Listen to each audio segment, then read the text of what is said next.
ओम सर्व मंगलमिति शुभम। श्री सिद्धि channel आपका स्वागत करता है। आज का विषय है मंगलवार व्रत कथा।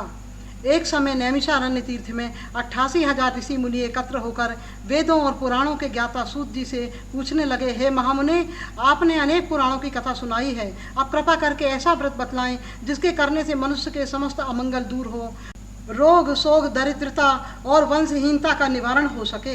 कलयुग में जीवों की आयु कम होगी तो अल्प समय में सभी मनुष्य कैसे इन संकटों से अपना बचाव कर सकेंगे, कैसे सुखपूर्वक हरिभजन से अपना कल्याण कर सकेंगे। सूत जी ने कहा, हे मुनिगण, लोक कल्याण की भावना से तुमने बहुत ही अच्छा प्रश्न किया है। सुनो।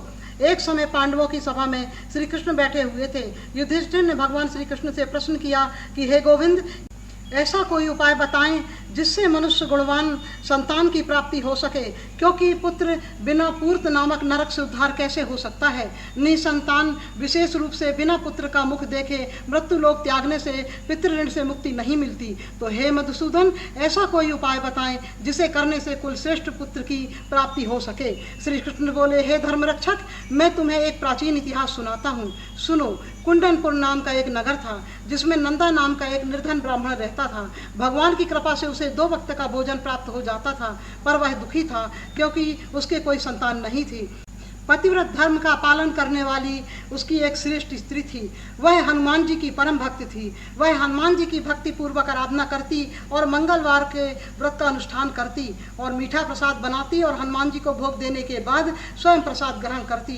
एक बार गृह कार्य की अधिकता के कारण वह प्रसाद बनाकर हनुमान जी को भोग न लगा सकी। उसे बहुत दुख हुआ। उसने भी कुछ नहीं खाया पिया और प्रण करके सो गई कि अब तो अगले मंगलवार को ही महावीर जी को भोग लगाकर अन्न जल ग्रहण करूंगी। ब्राह्मणी रोजाना भोजन बनाती परंतु स्वयं भोजन ग्रहण नहीं करती थी और मन ही मन हनुमान जी की आराधना करती रहती।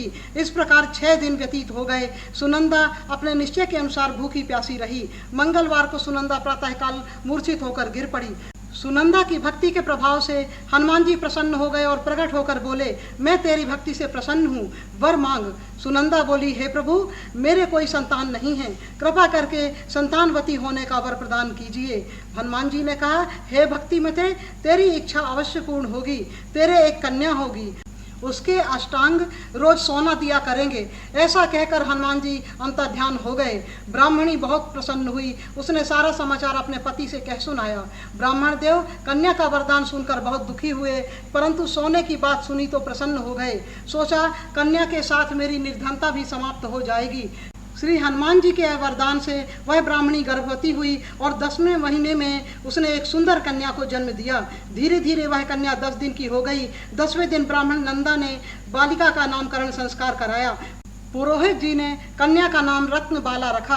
रत्नबाला अपने पूर्व जन्म में विधि विधान से मंगल देव का व्रत किया करती थी, जिसके फलस्वरूप उसे अष्टांग से स्वर्ण देने की चमत्कारिक शक्ति प्राप्त हुई। इस सोने से वह ब्राह्मण बहुत ही धनवान हो गया। इससे नंदा ब्राह्मण को बहुत ही मद और अहंकार हो गया। रत्नबाला धीरे धीरे शुक्ल पक्ष के चंद्रमा के समान बढ़ने लगी।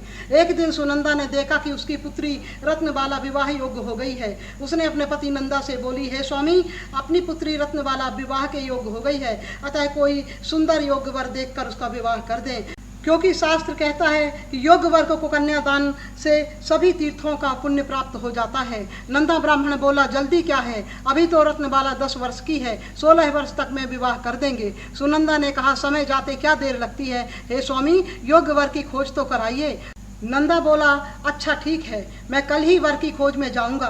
दूसरे दिन ब्राह्मण नंदा ने अपने दूत को बुलाया और आज्ञा दी कि जैसी मेरी कन्या सुंदर है, ऐसे ही सुंदर वर की खोज कर लाओ। दूत ने अपने स्वामी की आज्ञा पाकर नगर में एक सुंदर ब्राह्मण बालक को देखा।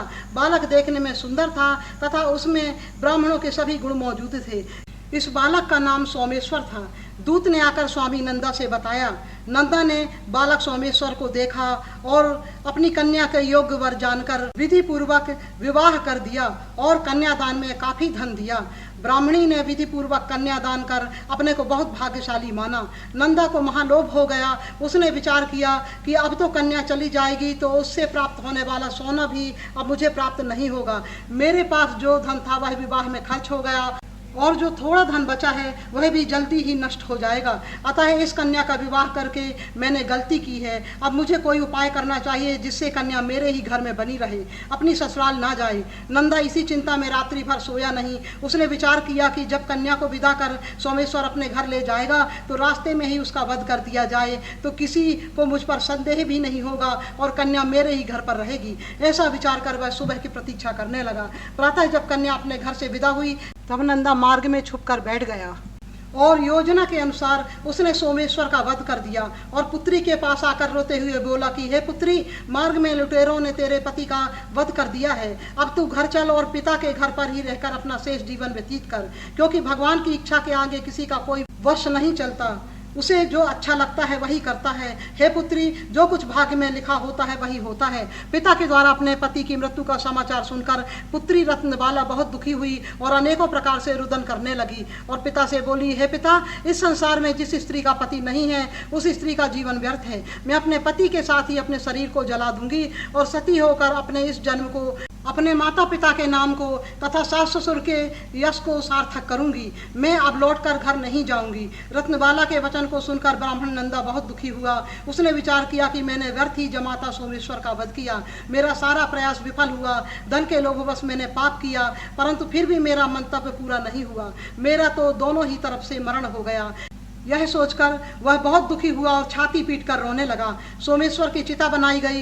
रत्नबाला सती होने की इच्छा से अपने पति के सिर को अपनी गोद में रखकर चिता पर बैठ गई। चिता में जैसे ही अग्नि लगाई गई वैसे ही मंगलदेव प्रसन्न होकर प्रकट हुए और बोले, हे पुत्री रत्नबाला, मैं तेरी पति भक्ति से प्रसन्न हूँ, अतः तुम वर की अधिकारिणी हो गई हो। सो हे पुत्री, जो तुम्हारी इच्छा हो वह वर मांगो। रत्नबाला ने कहा कि हे भगवान, यदि आप मुझ पर प्रसन्न हैं तो मेरा सौभाग्य लौटा दीजिए, मेरे पति को पुनः जीवन दान दीजिए। मंगलदेव ने प्रसन्नता पूर्वक वर मुद्रा में हाथ उठाकर बोले, तथास्तु। हे पुत्री, तेरा पति अजर अमर और महाविद्वान हो जाएगा। इसके अतिरिक्त यदि और भी कोई तेरी इच्छा हो तो वह भी कहे। रत्नबाला विनती करते हुए बोली, हे देवेश्वर, मेरी यह भी इच्छा पूर्ण करने की कृपा करें। हे भगवान, अब से जो भी मनुष्य मंगलवार को व्रत करके आपकी लाल पुष्प एवं लाल चंदन से भक्ति भाव से पूजा करे, आपका स्मरण करे, उसके जीवन में कभी अमंगल ना हो, उसे वैधव्य ना छुए, उसे कोई रोग व्याधि ना हो एवं कभी दरिद्रता से वह मनुष्य पीड़ित ना हो।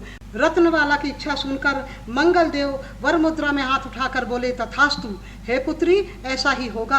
ऐसा कहकर मंगलदेव अंतर्ध्यान हो गए। सोमेश्वर मंगलदेव की कृपा से जीवित हो गया। रत्नबाला अपने पति को प्राप्त कर बहुत प्रसन्न हुई। वह अपनी ससुराल में सुखपूर्वक अपने पति के साथ दिन बिताने लगी। वह हमेशा मंगलवार का व्रत करती रही और समय समय पर व्रत का उद्यापन कर ब्राह्मणों में भोजन और दान दक्षिणा भी करती। मंगलदेव की कृपा से उसे कभी भी धन की कमी नहीं हुई। जीवन में नाना प्रकार के सुख पाकर मंगलवार व्रत कथा के प्रभाव से उसने परम धाम को प्राप्त किया।